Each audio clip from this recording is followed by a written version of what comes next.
Did you know? Author Jin Kobayashi shares many striking similarities with main character Kenji Harima. This doesn't sound particularly surprising given the fact that all authors impart themselves onto their characters in one way or another. However, when asked about his relationship to his character Harima in an interview, Kobayashi insisted that this wasn't the case and said that out of all the characters in School Rumble, minor character Ryuhei Suga most closely resembles Jin Kobayashi as a person.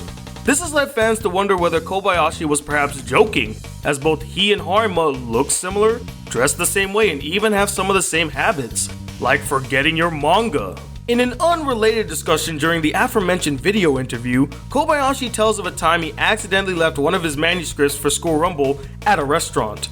Once, I went out to dinner with one of the producers at the studio and left it there. We ate, left, and said, "Well, that was good, shall we get a taxi?" When behind us, one of the store employees came up saying, "Excuse me, sirs," and brought me my bag with the manuscript.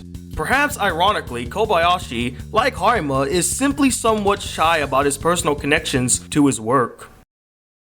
School Rumble is chock full of pop culture references, like the first episode, which contains a humorous nod to the street racing franchise Initial D. Episode 3 gives us an early glimpse of Tenma and Harima's favorite show, 3 for the Kill, which pays homage to the actual live-action period drama known in Japan as Sanbiki ga Kiru.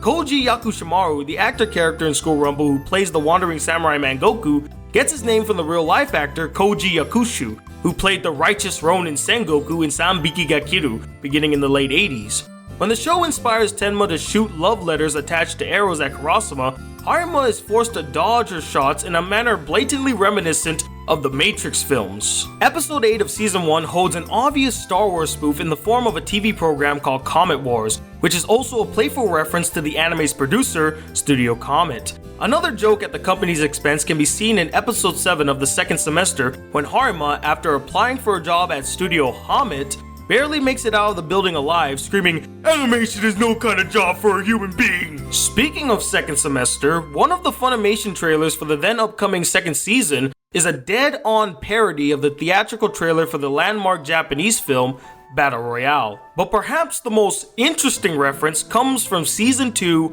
Episode 13. When Harima asks for Itoko's help studying to fend off the flunk-out phantom, she tells Harima to write English vocabulary words all over his body to keep the spirits at bay. After covering almost all of his body in ink, Harima exclaims, "Wait, there's still my ears." This scene is an esoteric reference to the Japanese legend of Hoichi the Earless. As the story goes, a young blind minstrel named Hoichi was forcibly taken away from his temple home night after night by a samurai to perform the Tale of Hieke, an epic account of a great war between the Minamoto clan and the Taira clan. What Hoichi did not realize, however, is that it was not a nobleman's court for whom he performed, but actually the ghost of the slain Taira clan. Eventually, the priests of the temple realized what was happening and had Hoichi's entire body covered with a holy sutra to make him invisible to the ghost. Unfortunately, the priest forgot to cover Hoichi's ears with the sutra, and since they were the only things the ghost could see, they were tragically ripped off of Hoichi's head. Did you know that School Rumble never actually had a third season? Well, actually it did, sort of, but not really. Though School Rumble third semester was in fact released as a 2-episode OVA with an ending faithful to the manga, it was originally intended to be a full-fledged third season. To this day, the 2 episodes of the miniseries or OVA are often referred to as episode 25 and 26 respectively, despite the fact that there were no episodes 1 through 24. Though plot synopses for each episode were released, these episodes were never actually created and therefore never aired. Disparagingly enough, though an official broadcast schedule of some sorts was created for fans on the internet, a caption on the page itself states that this broadcast information is fiction.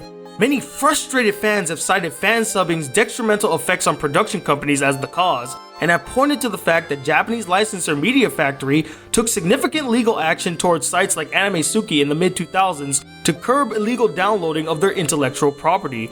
Whether or not this was the direct cause of School Rumble's rushed conclusion will likely never be known, as to date there have been no official explanation for the series' untimely end. Thanks for watching! We're Did You Know Anime. the anime trivia resource. Make sure to subscribe to this channel to see more awesome videos, and follow us on Twitter and Facebook for all the latest facts and trivia.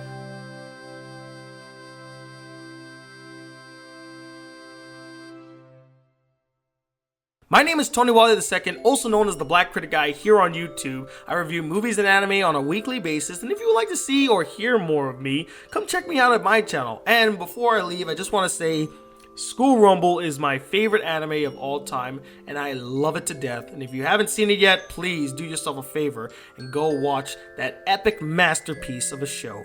And until then, guys, peace, YouTube!